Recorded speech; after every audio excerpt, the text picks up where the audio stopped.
What did I say? I said no. No. I said no. No. Alright, we're gonna put it in the corner over here. Thank you. This is the toy they want.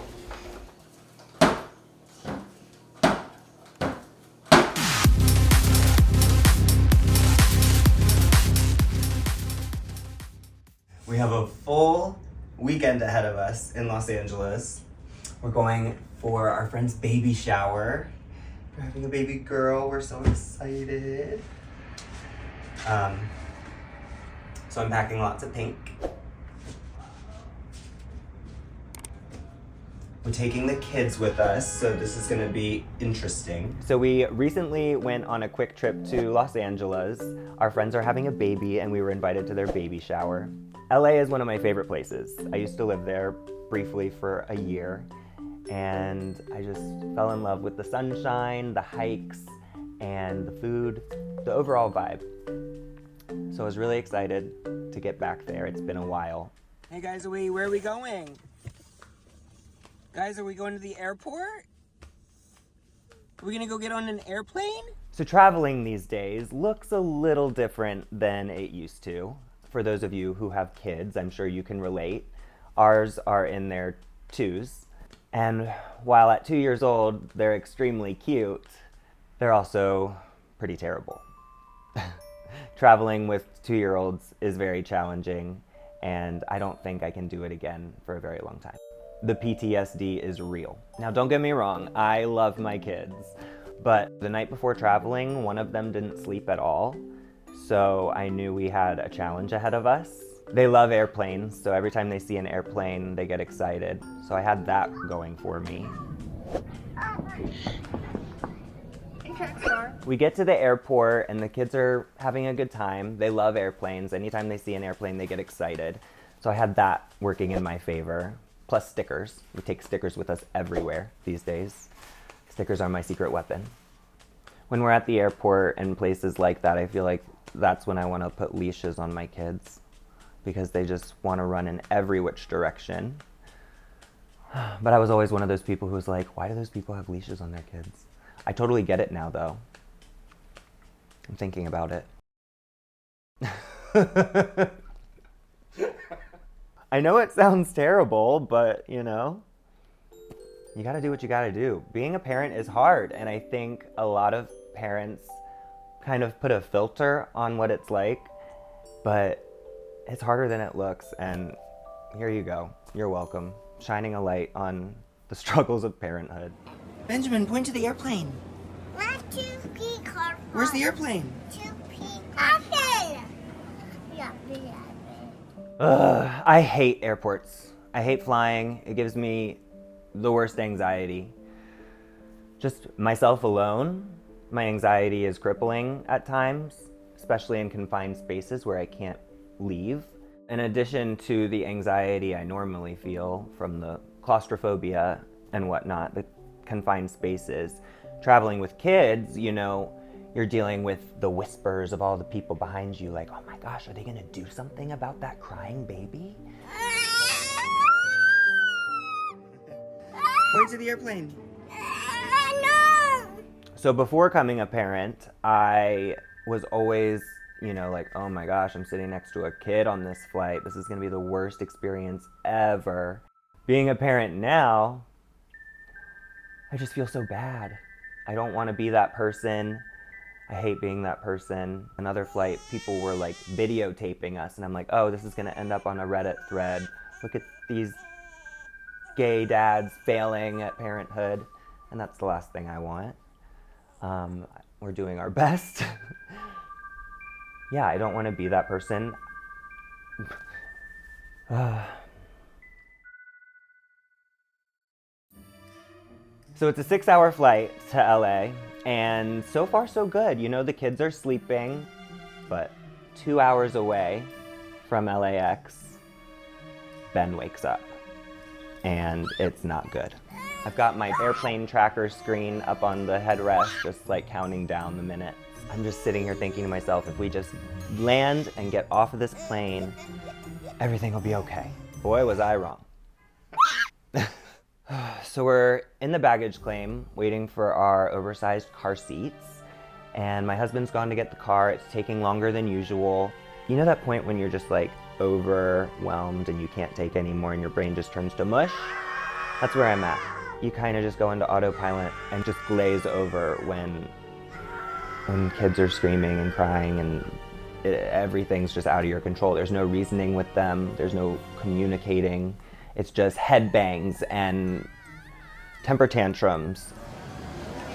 Demi, can we get off the floor? I love my kids. I love my kids. I love my kids. No, I really love my kids, but you know, at times they can be little terrors. So at this point, I'm just begging for my husband to pull up in the car. I need to get out of this airport. Just sitting there like, Calgon, take me away. That's what my mom always would say in stressful situations, and now I get it. So we're finally in the car, we're on the road, the kids are zonked out. I'm finally starting to recuperate from the last 8 hours of hell. Being back here in LA feels great. My heart is full, but my stomach is empty. We're very hungry. And when I lived here, Hugo's was one of my favorite places to eat. So I wanted to make sure that was one of our first stops on this trip. Everybody knows never to wake a sleeping baby. What was I thinking? Obviously I was thinking with my stomach because I woke my sleeping baby and chaos ensued.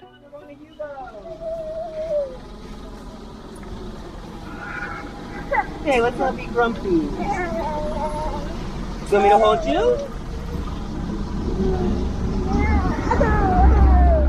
So we get to the restaurant, we sit down at our table, and Demi is just not having it. She's overtired, she's not hungry at this point, she just wants to sleep. And my husband decides to take her outside to try to calm her down because we're getting funny looks, we're getting eye rolls, and the last thing I want is to deal with that after 8 hours of dealing with that on the flight. So I order a drink, but then I ask our server if we can sit outside. It's a little bit cold out on the patio, but it's better than that.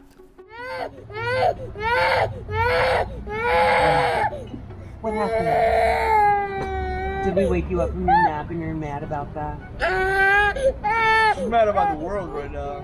So they move us to the patio and there's this poor employee, very nice guy, trying to enjoy his food, trying to escape the chaos of the day.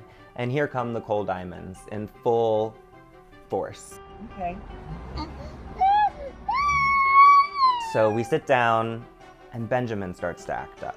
Twins are twins, and when Demi's upset, Benjamin's upset. So he starts his high-pitched scream.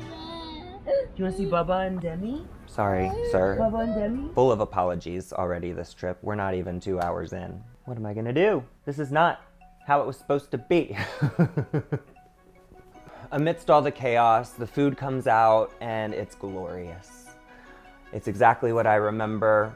Thank you so much, Hugo's, for your hospitality. Sorry for the chaotic children, but I'm sure it's not the first time. The next stop on our itinerary, one of my favorites, Runyon Canyon. When I lived in LA, I lived just south of the canyon on Hollywood Boulevard, and every morning my dog and I would go hiking in the hills. So super nostalgic, and I wanted to share it with my family. Although we didn't get too far into the hike like I had maybe anticipated, I was probably a little over ambitious, but you know, just getting finally to see a smile on the kids' faces and to see them get excited about the birds and the dogs, we were just taking it in. We were taking what we could get. It was a nice moment of the trip. It was kind of a turn point. This West Trail is like really challenging. It's my favorite one, especially when you get over here. It's really pretty views. Yeah, so if you're ever in LA, be sure to check out Runyon Canyon. It's free, the fresh air, sunshine, good exercise, and you might even run into a celebrity because lots of the stars like to hike there. So we pile back in the car, we're getting ready to head to our friend's house who live in the valley. It's where we're staying.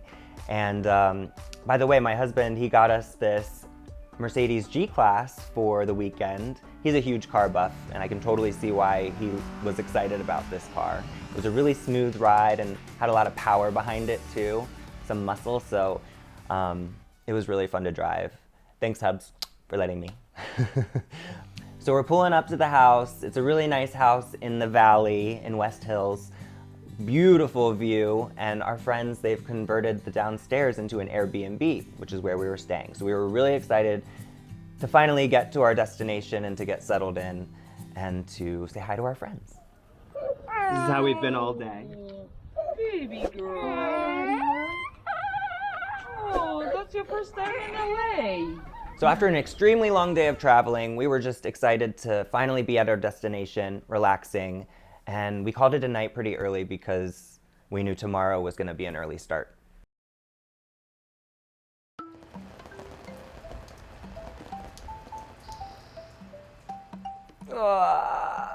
It is a new day, my friends. We are well rested. Everyone's in high spirits. It is baby shower day. Our friends Marilyn and Elena are having a baby girl. I'm so excited. We're spending the morning after we've had our coffee, of course, finishing up with last minute party favors, decorations. We're setting the tables. It was actually really fun.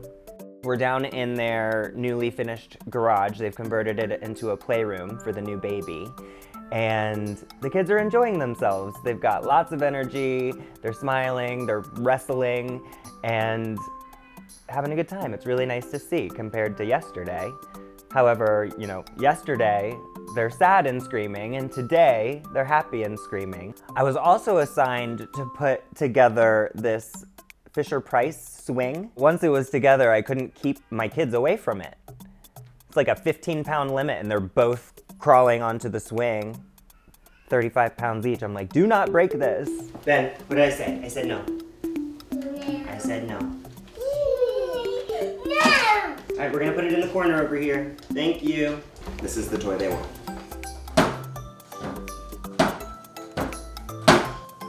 Thank you. Thank you. No! Moral of the story, if you want your kids to stay away from something, don't tell them no. Oh my gosh, you guys, it rained all morning, but the sun started peeking through 30 minutes before the party started, and it's turning out to be a beautiful day. We're so excited to be celebrating Marilyn and Elena and their soon-to-be here daughter. So it's party time. The guests are starting to arrive. Drinks are flowing. Everyone's having a good time. I'm actually reconnecting with a bunch of old friends that I hadn't seen in years. And it was just really, really nice to see the day come together because I know our friends were super nervous about everything being perfect, but it absolutely was perfect. So congratulations, ladies, on a beautiful event. We're so excited to celebrate you and in welcoming your new bundle of joy. Oh my gosh, and the food was amazing. Kudos to your mom and stepfather for putting together a lovely spread. It was beautiful, colorful, and delicious. All right, parents, listen up. Hear me out on this one. Whenever you take your kids to an event or to a party and there's a babysitter, mwah, chef's kiss. It's a game changer. It's like you hand off your kids and then you run to the bar. Because I don't drink that much, but when I do get the opportunity, I indulge. So it's getting a little later and the babysitter is getting ready to go home. So hubby volunteers to put the kids to sleep. Babies are sleeping. He actually ends up taking a nap with them for a while. It was really, really cute. But yeah, he comes back out after a while, feeling refreshed, and it was just nice to be out in LA, you know? It was a crisp evening, clean air. It was a little on the chilly side, but hey, not anything we're not used to over here in New York. It was just really great catching up with Nadia and the rest of the gang. You know it's a good night when you convert the awning legs into stripper poles. We had a good time. It was a fun dance party to end the night. Hey guys, thanks so much for tuning in. Be sure to come back next week for part 2 of my LA trip. You won't want to miss it.